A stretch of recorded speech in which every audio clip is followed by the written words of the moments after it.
From KCRW, this is Nocturne.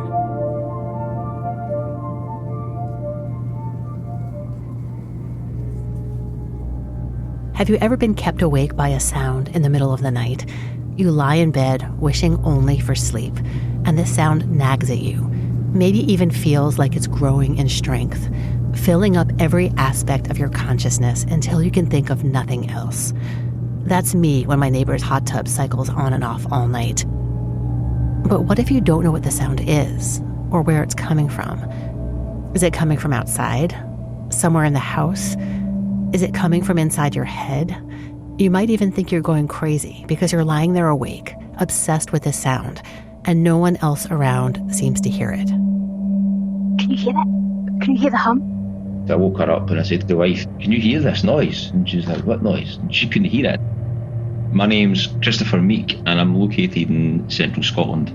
It was strange because you would be in your bed and you would hear, it was almost like a digger driver or two digger drivers driving about an adjacent field at 12:30, 1 o'clock in the morning, when you know there was nobody there, and you would look and it would just be the wind blowing. It was madness. It's a very low-pitched hum. The only way I can describe it is that there is a lorry, as we call it here, semi-truck with its engine running, or a generator left running for hours on end. My name is Paul Richardson and I'm based in England in the UK. A diesel engine on the street somewhere, or the sound of propeller planes. My name is Tanya Horo and I'm located in New Zealand. It's a very annoying low bass rumble with vibration. It's horrible. It's like a truck engine idling, and when you open the door or the window to see that truck, it's not there. Okay, my name is Gabriel Navarro.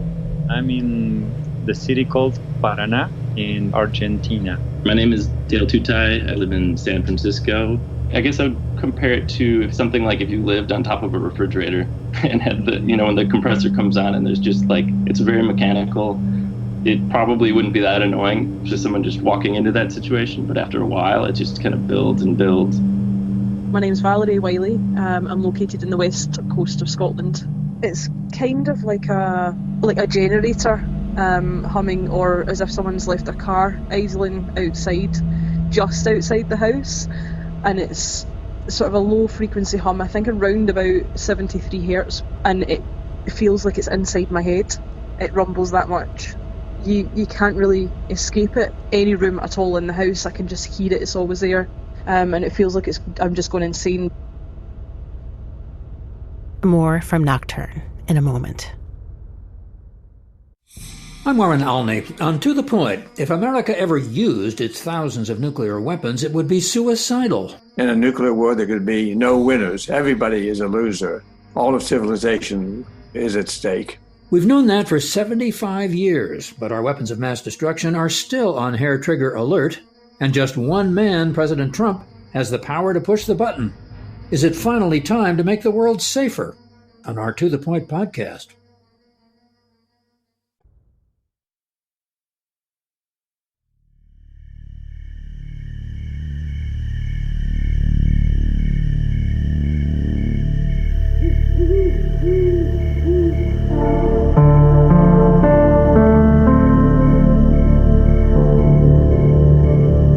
You're listening to Nocturne. I'm Vanessa Lowe.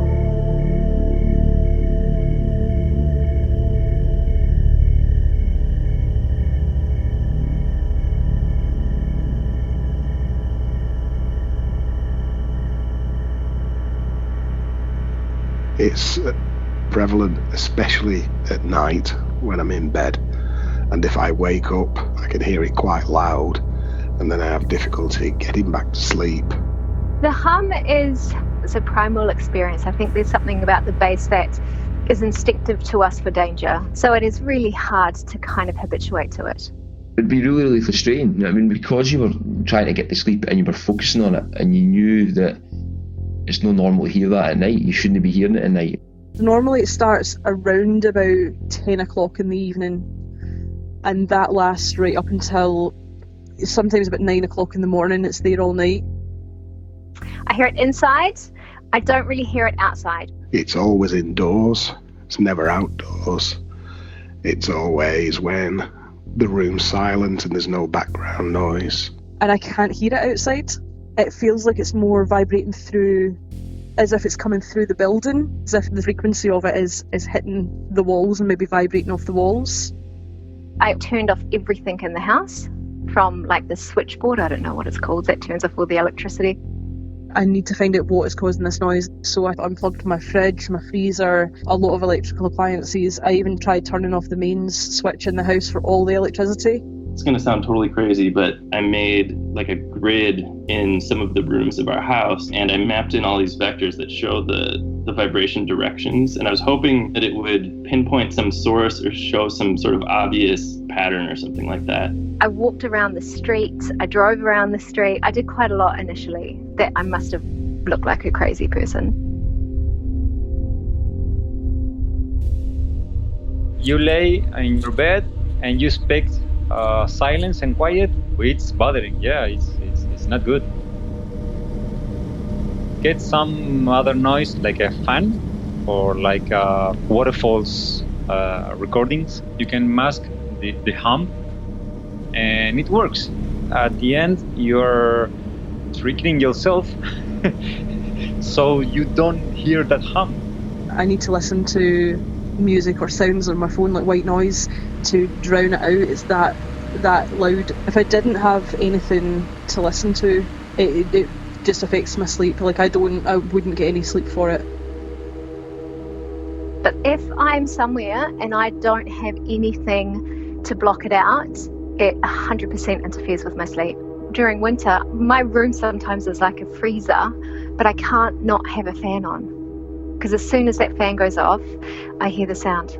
I've figured out a way to put the fan onto the heater and then that ends up blowing warm air around the room. But it's ridiculous that that's what I have to do to get some sleep. I've heard it in places all over the country where I've travelled, in my parents' home, in a hotel 150 miles away. It's very worrying. It's very irritating. Sometimes you question your own sanity, whether or not it's a type of tinnitus, whether or not it's all in my imagination. It was really, really bad. And I was quite concerned that I was going to hear this for the rest of my life. I'd be devastated. The hum is a phenomenon, a worldwide phenomenon, in which a small percentage of the population, we estimate no more than perhaps 3 or 4%, perhaps even as low as 2% of the general population, perceive a noise, what appears to be a very low frequency noise that sounds very much like the sound of a car or truck idling outside one's home is probably the best description that we have, and it also suits my own experience with the noise. Classic behavior of the worldwide hum is that it's louder at night than during the day. Presumably because during the day other ambient noises are masking one's perception of the hum. Usually, in my case, it was around sometime between 10 and 10:30 at night when it would start up. My name's Glenn McPherson, and I live on the Sunshine Coast of British Columbia, Canada. I'm a high school teacher, former university lecturer, and I'm the director of the World Hum Map and Database Project. Glenn McPherson started the World Hum Map and Database in 2012, and because of its popularity, he's become somewhat of a go-to guy for international media reporting on the topic. The database has entries from thousands of people spanning 5 continents. People enter what the hum sounds like, where they hear it, if others around them can hear it, if they're able to record and measure what they're hearing. In the database, as well as in chat groups around the internet, you'll find not only information about where and what people are experiencing, but also wide-ranging theories about what causes the hum, because that's one of the intriguing things about the worldwide hum. It's a huge mystery. To this day, there's no consensus about what it is. Who knows what the triggers are? Like, for example, why did the hum start in the late 60s, early 70s in England? The hum entered public consciousness in the 1960s when a number of people in Bristol, England, reported hearing an unexplained, invasive, low-frequency sound. It was quickly dubbed the Bristol hum. You can find earlier mentions of similar phenomena, but that was perhaps the first time it had happened in a city.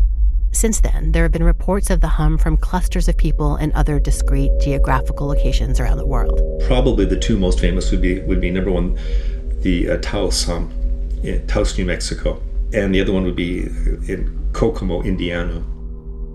Clusters of people hearing the hum tend to occur in rural areas and small cities. In Overland Park, Kansas, it reportedly sounded like a metallic sound of something vibrating, while in Hervey Bay, Australia, it was a pulsating, continuous low rumble. In Ankara, Turkey, it's been reported to sound like a deep and quiet rumble. This is indeed a worldwide phenomenon.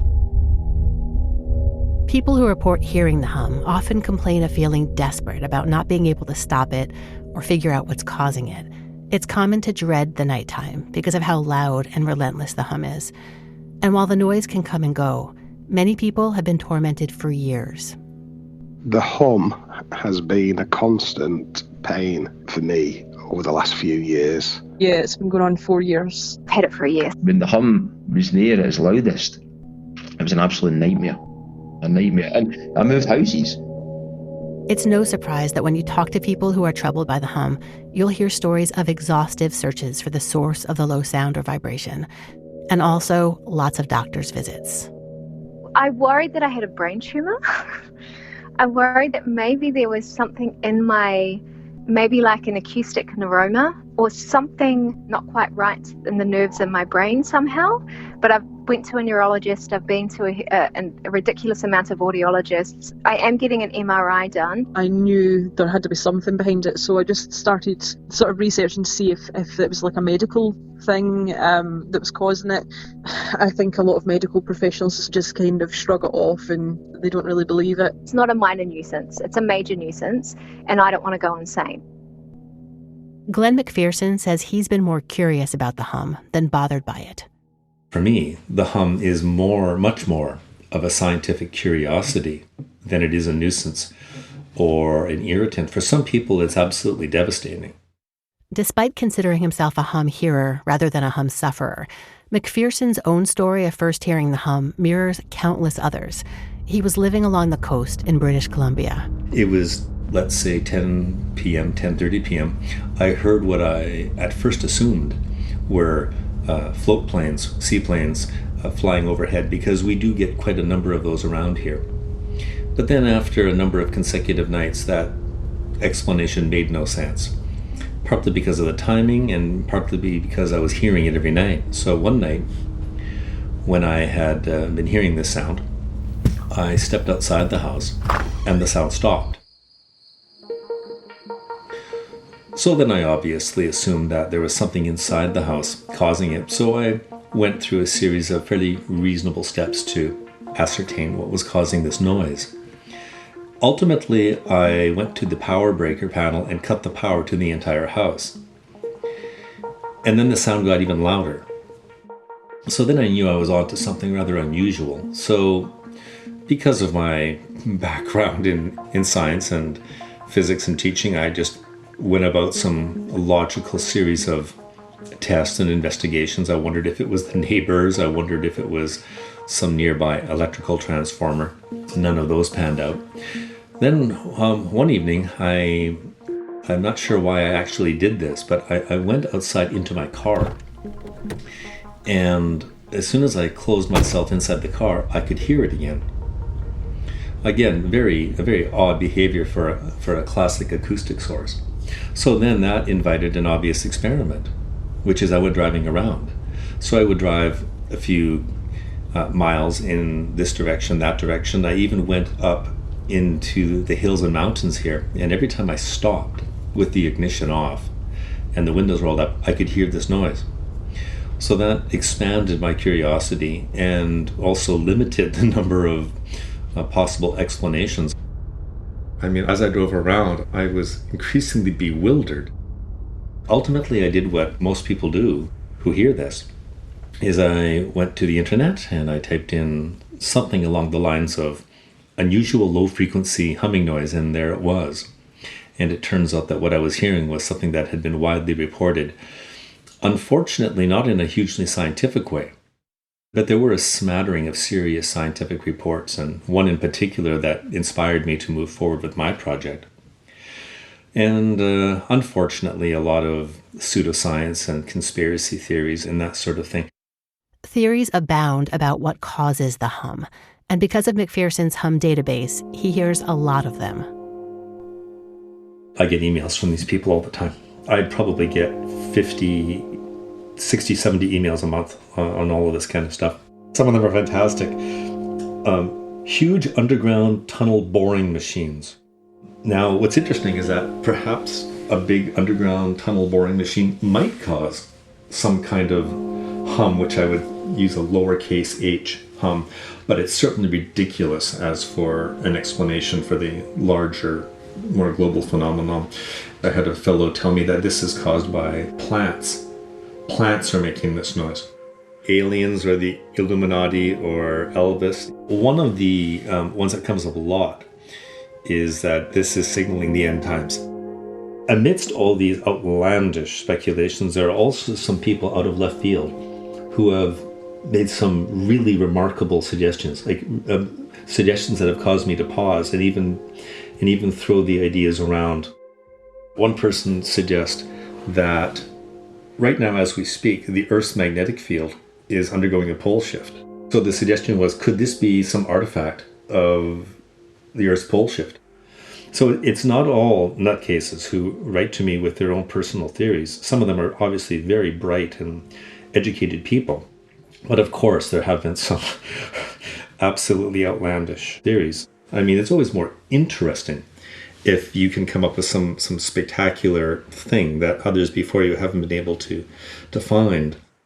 McPherson says that when people contact him with theories about the hum, he gives everyone the benefit of the doubt and tries to have an open mind, at least at first. Everybody gets one chance with me. And however outlandish some theory or explanation might be, my reaction is, okay, that's very interesting. Now the evidence, please. And that's when the discussion usually ends, and people will just fade away. The only reason why my project has been taken so seriously is because of the really strict and sometimes abrasively, scientifically strict approach that I've taken to this entire topic. I have very forcefully distanced myself from some of the more ridiculous conspiracies that have surrounded this topic for decades. I mean, for goodness sake, the hum was even mentioned on the X-Files by Agent Mulder. I mean, so this is a bit of a mountain to climb when it comes to wearing down some of the incredulity of the public. But just because something is unexplained doesn't mean that we need to resort to fantastical or conspiratorial or magical explanations. And this is what I've spent the better part of 6-7 years now doing. Now, I'm not a scientist per se. It's just been a burning scientific curiosity, and I want to get to the bottom of this. Part of the problem with getting to the bottom of what the hum is and what causes it is actually related to how it's talked about. While the name the Worldwide Hum is sexy and intriguing, it may be misleading. The name implies that the hum is one thing that is experienced by many people. But when you talk to people who experience it, things start to get very muddy very fast. Because we don't actually have a lot of vocabulary to talk about low-frequency sounds, it's very hard to know if people are talking about the same thing. And if you've been suffering alone for months or years, and you hear someone else describe something similar to what you're experiencing, it's very tempting to go, aha, that's what's going on. I must be suffering from the hum. And having a website with something called the World Hum Database doesn't do much to clear things up. I inherited the terminology to some degree. Originally, it was called, for example, the Taos hum, or the Kokomo hum, or the Bristol hum. A few decades back, it was traditional to preface the word hum with the city where it was heard. Then in 2004, a scientist named David Deming, who was a hum sufferer himself, published a paper. The title of the paper was The Hum, an anomalous sound heard around the world. So it has been called the hum for quite some time. Now, I also have to be perfectly honest by saying, as much as the media has used me on this, I've used them. And so what I mean, just for full disclosure or transparency, what I mean by that is I have several agendas, and one of them is to normalize the phenomena. And one of the ways to do that is to make people aware of it. There has to be a public interest. And so calling it the worldwide hum or the world hum, the public has taken a massive interest in this when they've become aware of it. The phrase the hum has stuck, and like it or not, we're stuck with it. Glenn McPherson himself has shifted more than once in his thinking about what the hum is. And while this may be a natural and useful part of the scientific process that he strives for, it doesn't make it any less confusing for someone suffering or trying to understand this phenomenon.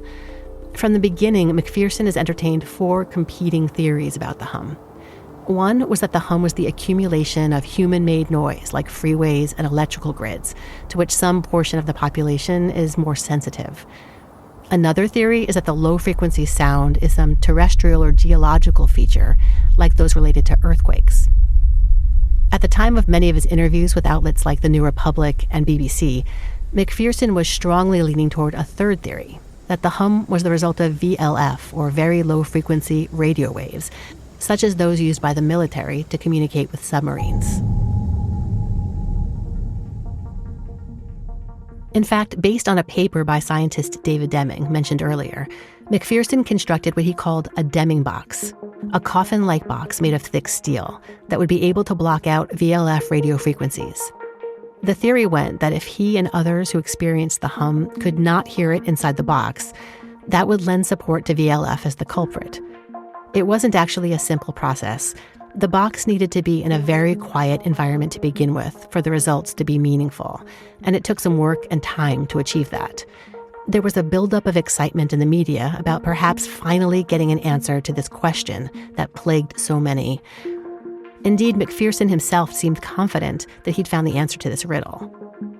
Eventually, McPherson and others were satisfied that the conditions were right to test the box.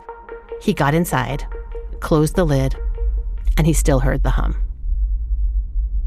That was the most reasonable theory at the time, but one important, in fact, crucial distinction between science and pseudoscience is the fact that when you're involved in scientific inquiry, at the end of the day, you have to be able to say out loud, we were wrong. And on that theory, we were. The first 3 theories that McPherson entertained all had the hum as being produced by an external cause, a terrestrial artifact, human-made infrastructure, VLF radio frequencies. For those who suffer from an unexplained malady, it can border on obsession to locate a discrete cause in the environment. But by the time I spoke with him, McPherson had moved on to the 4th theory, that while many people experience low-frequency sounds related to external causes that can theoretically be located and remedied, the hum, with a capital H, is actually coming from within. But while it may be factually accurate that people around the world suffer from the same problem, it would seem, at least to me, that calling it the worldwide hum implies that the source is somewhere out there in the world. I think the name of the phenomenon that I'm using and others have used does indicate an external source. But we just have to get past that. His reasoning stems from the fact that while some people hear a humming sound only in certain places, for others, the hum seems to follow them everywhere. It has certainly been my experience that wherever I go, if I can have a really quiet surrounding environment, typically at night, then I can hear it. And by the way, that includes everywhere I've gone. And that, I think, is a crucial piece of evidence. Other people have reported this as well. For example, for years I had gone to an off-the-grid island in central Canada, in Western Ontario. Absolutely no electric grid, nothing of the sort. And the hum was precisely the same as it was here at home. I've even gone to Russia, to northern Russia, and I've heard it there. So this is a worldwide phenomenon. Insofar as wherever I go, I can hear it. And it's the same for other people who have reported to me, and people who are on my team. At the time of our interview, Glenn McPherson was adamant that the hum is likely an internal biological condition similar to that of tinnitus, which can present more as a high-pitched ringing or buzzing sound. He asserted that anything besides that was not actually the hum. One thing that my project has discovered is that there are a large number of more mundane, everyday sounds that can be confused or conflated with the hum. For example, if you stand near an electrical transformer, in North America that is, because we have a 60 hertz, 120 volt grid, you will hear a hum. So in other words, anyone who reports to my database a tone that they've matched to about 120 hertz, we can almost instantly reject that out of hand. The hum is an internally generated mechanism by the human body, in a similar way that tinnitus is, in that it is an artifact or feature of the auditory system that creates the perception of sound, except it manifests quite differently than tinnitus and affects a smaller proportion of the population. So just to be clear, McPherson is saying that if you're hearing what he calls the worldwide hum, you are not actually hearing a sound that exists out in the world. I and many other people have used rather sophisticated recording equipment to try to record it, and that sound is simply not there externally. For example, if you've got 3 or 4 people in a house who can all hear the same thing, it's almost guaranteed that that is not the world hum. Because if 3 or 4 people in the house can hear it, then that almost certainly is an actual noise. McPherson says that he and his team have come up with ways to determine if what you're hearing is the internally generated hum that he's focused on, or some other external sound. For those who hear the hum and they're hearing the hum, if they suddenly exhale very loudly, like a loud exhale, what's interesting is that if in fact it's the hum that you're hearing, there's a momentary break, something around maybe 300 milliseconds, maybe half a second, where there's a short break in the sound and then it quickly jumps back in. That's a very good diagnostic tool for separating out ordinary low frequency noises which don't do that. We have an excellent paper written by one of our scientists in residence as a layman's guide to tracking down environmental sources and to finding out what's causing them. And so once we eliminate all those sources, we're left with a generic worldwide phenomenon that I'm studying. This is where I find myself really scratching my head. Granted, I'm not a scientist, but between the confusing terminology and hearing about all the different theories, I felt pretty discouraged about the prospect of ever getting an answer to the mystery of the hum. So I was surprised when McPherson went on to say what he said next. Every once in a while, I will get that same sense of excitement and scientific doggedness that will lead to a solution here, and I think that we're probably fairly close. We've had a development over the past month or two that, for me, I think signals the fact that we are getting close. While McPherson is excited about this theory that the hum is an internally generated phenomenon, if it's true, there's still a sizable and daunting mystery to solve. Why did widespread reports of the hum begin in the 1960s? Is there something that began at that time that led to people around the world developing a condition where they hear an unrelenting, low-pitched hum? And if so, how could you prove it? So one thing we're pursuing is, was there a medication, over-the-counter or otherwise, or perhaps even some sort of food additive or toxicity that was introduced in England around that time and maybe then came to America and other countries? It's well established that there are a large number of medications and prescriptions, both strictly controlled prescriptions and over-the-counter medications that are toxic to the auditory system. We're also pursuing the fact that there may be certain types of exposures that can later lead to hearing the hum, and perhaps even some types of electromagnetic exposures, whether it's 5G wireless or whatever. I make absolutely no claims regarding that. But if in fact it turns out that this is an internally generated noise and mechanism, then number one is, are there any triggers or environmental exposures that can cause this to happen to people? And once that question is answered, number two, is there anything we can do for the people who are hearing this so they can in essence, turn it off or cause them to not hear it. I want this solved. It would appear that there's still a ways to go before we can call this solved. And to further complicate things, McPherson went on to list other trends that show up in his World Hum database. Turns out that people who are ambidextrous, that is, people who can use their left and right hands equally well, they are vastly overrepresented in the data. In fact, a person who is ambidextrous is, from my latest calculation, 7 or 8 times more likely to hear the hum than otherwise. And we've found also that a family history of ADHD or autism, possibly schizophrenia, we're not sure, but at least ADHD and autism, those people are overrepresented in the data as well, which might indicate some kind of neurological component or something else that we don't know.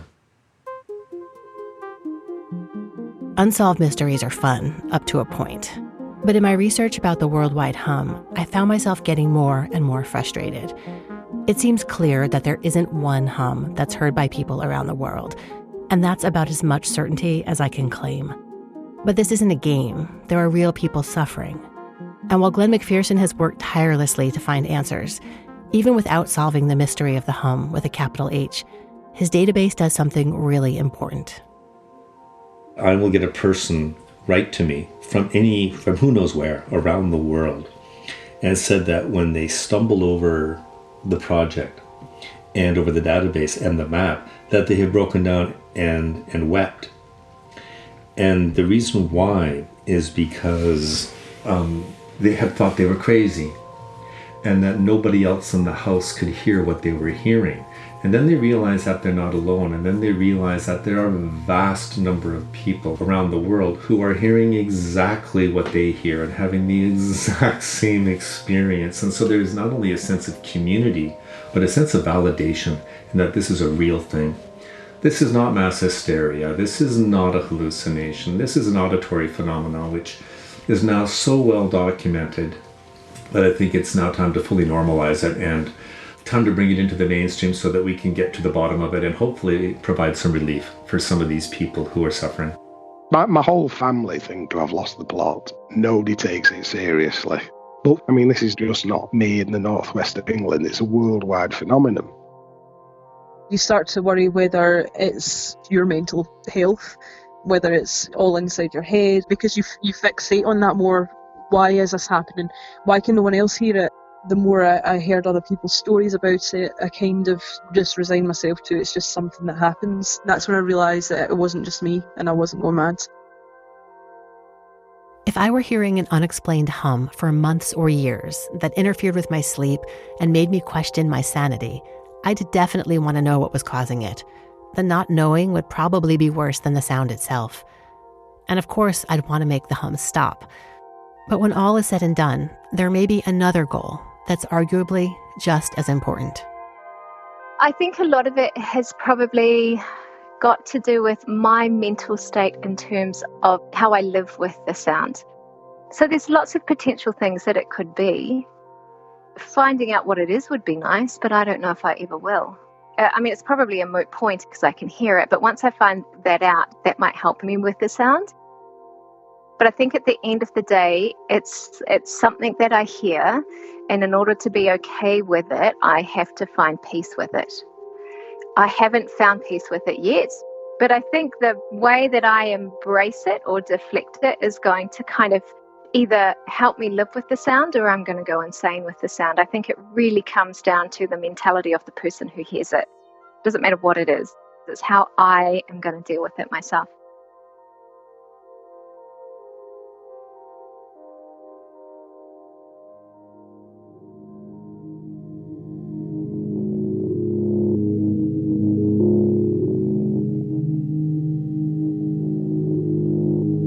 You've been listening to Nocturne. I'm Vanessa Lowe. Nocturne is produced by me and was created by myself and Kent Sparling, who also composed the theme music. Kent recently released a beautiful album of music for Nocturne called Possum Music. Find it wherever you listen to great music or get more information at nocturnepodcast.org/music. Nocturne is distributed by KCRW, and also received support from KCRW's Independent Producer Project, which is managed by Kristen Lepore. Thank you to Nick White. You can find links to Glenn McPherson's World Hum map and database at our website, nocturnepodcast.org, in the show notes for this episode. Thank you to all the people who spoke with me about their experience with the hum. If you have a story about the night that you'd like to share on Nocturne, send us an email at hello@nocturnepodcast.org. Till next time, thanks for listening.